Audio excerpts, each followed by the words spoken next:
The complete works of Swami Vivekananda. Karam Yoga, Chapter 2. Each is great in his own place. Part 3. To his enemies, the householder must be a hero. Them he must resist. That is the duty of the householder. He must not sit down in the corner and weep and talk nonsense about non resistance. If he does not show himself a hero to his enemies, he has not done his duty. And to his friends and relatives, he must be as gentle as a lamb. It is the duty of the householder not to pay reverence to the wicked, because if he reverences the wicked people of the world, he patronizes wickedness. And it will be a great mistake if he disregards those who are worthy of respect, the good people. He must not be gushing in his friendship. He must not go out of his way to make friends everywhere. He must watch the actions of the men he wants to make friends with and their dealings with other men. Reason upon them and then make friends. These three things he must not talk about. He must not talk in public of his own fame. He must not preach his own name or his own powers.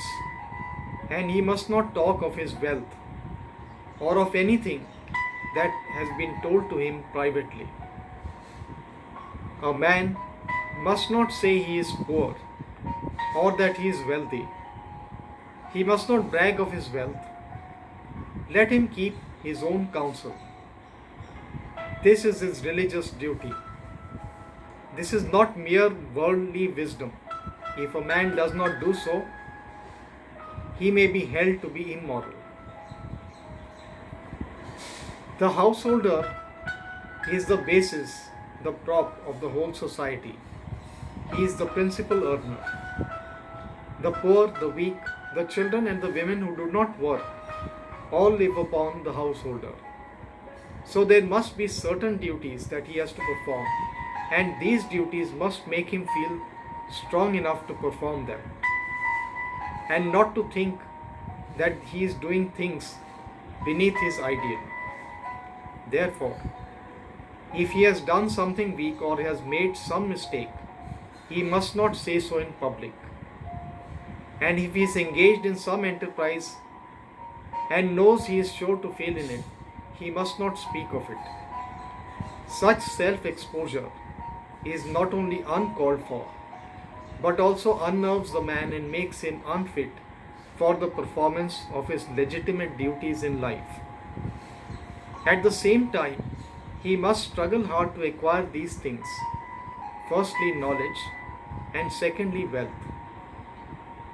It is his duty, and if he does not do his duty, he is a nobody. A householder who does not struggle to get wealth is immoral. If he is lazy and content to lead an idle life, he is immoral, because upon him depend hundreds. If he gets riches, hundreds of others will be thereby supported. If there were not in this city hundreds who had striven to become rich and who had acquired wealth, where would all this civilization and these almshouses and great houses be? Going after wealth in such a case is not bad, because that wealth is for distribution. The householder is the center of life in society. It is a worship for him to acquire and spend nobly. For the householder who struggles to become rich by good means and for good purposes is doing practically the same thing for the attainment of salvation as an anchorite does in his cell when he is praying. For in them we see only the different aspects of the same virtue of self-surrender and self-sacrifice, prompted by the feeling of devotion to God and to all that is His. He must struggle to acquire a good name by all means. He must not gamble. He must not move in the company of the wicked. He must not tell lies and must not be the cause of trouble to others. Often people enter into things that they have not the means to accomplish. With the result, they cheat others to attain their own ends. Then, there is in all things the time factor that must be taken into consideration. What at one time might be a failure would perhaps at another time be a very great success. The householder must speak the truth and speak gently, using words which people like, which will do good to others. Nor should he talk the business of other men. The householder, by digging tanks, by planting trees on the roadsides, by establishing rest houses for men and animals, by making roads and building bridges, goes towards the same goal as the greatest yogi. This is one part of the doctrine of Karam Yoga, activity, the duty of the householder. There is a passage later on wherein it says that if the householder dies in battle fighting for his own country or his religion, he comes to the same goal as a yogi by meditation, showing thereby that what is the duty for one is not the duty for another. At the same time, it does not say that this duty is lowering and the other elevating. Each duty has its own place, and according to the circumstances in which we are placed, we must perform our duties.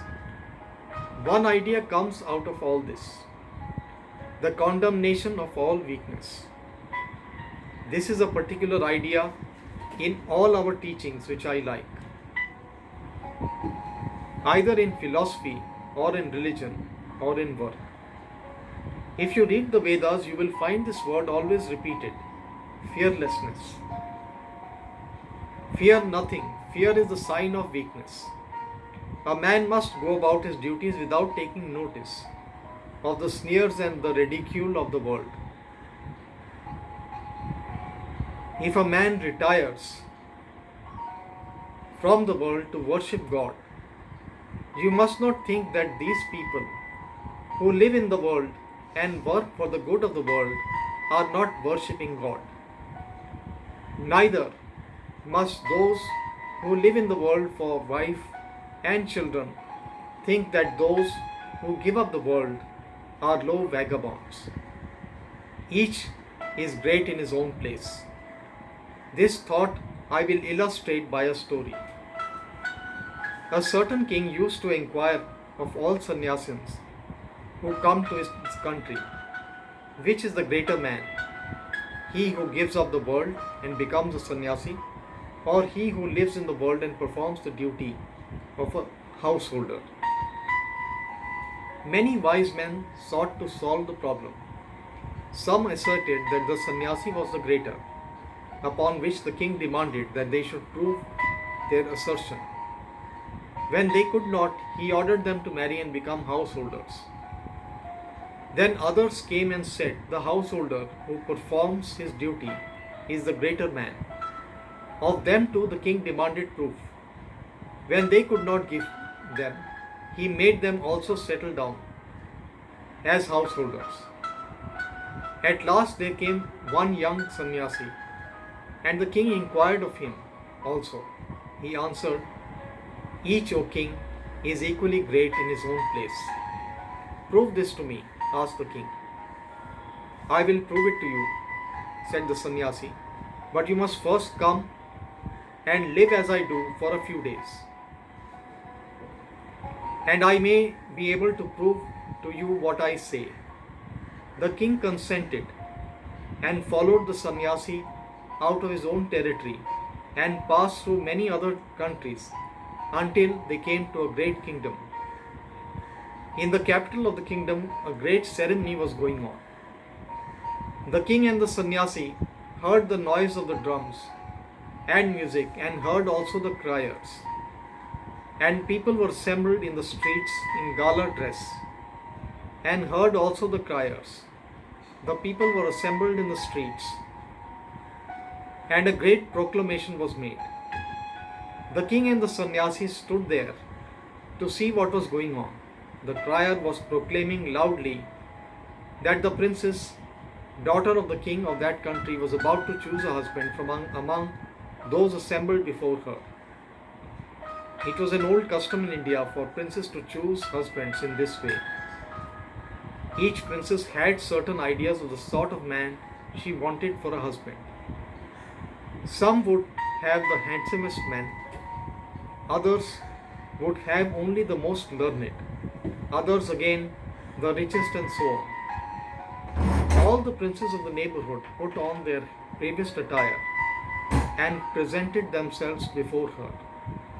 Sometimes they hoped that their own criers too enumerate their advantages and their reasons why they hoped the princess would choose them.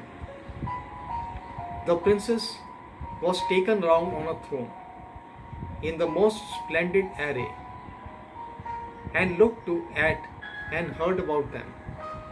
If she was not pleased with what she saw and heard, she would say to her bearers, "Move on," and no more notice was taken of the rejected suitors.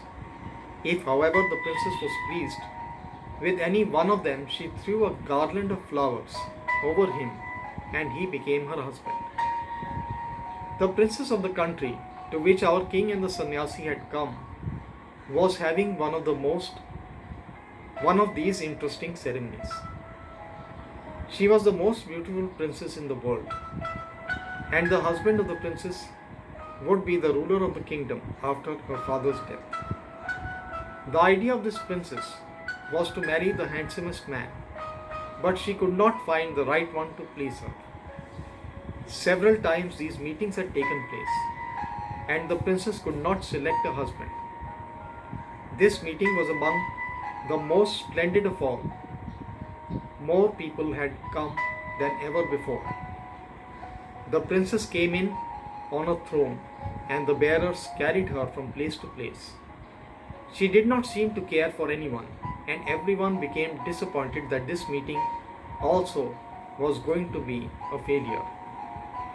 Just then came a young man, a sannyasi, handsome as if the sun had come down to earth, and stood in one corner of the assembly watching what was going on.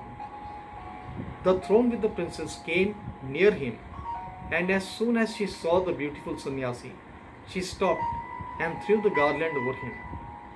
The young sannyasi seized the garland, threw it off, exclaiming, "What nonsense is this? I am a sannyasi.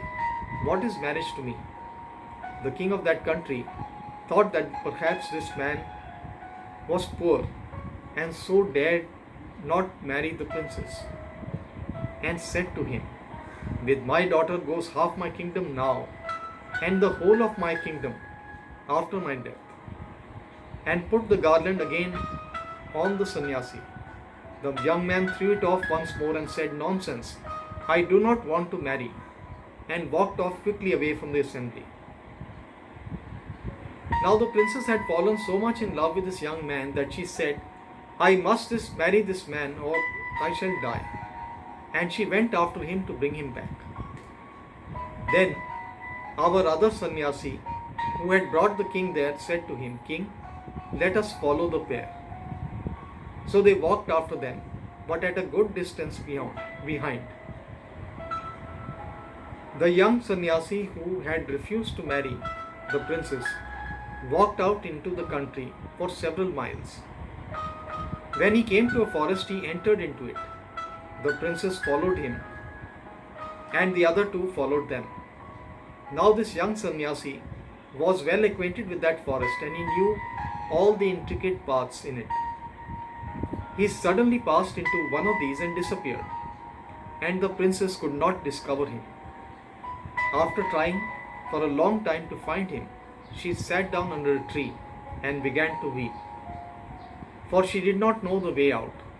Then our king and the other sannyasi came up to her and said, "Do not weep. We shall show you the way out of this forest. But it is too dark for us to find it now.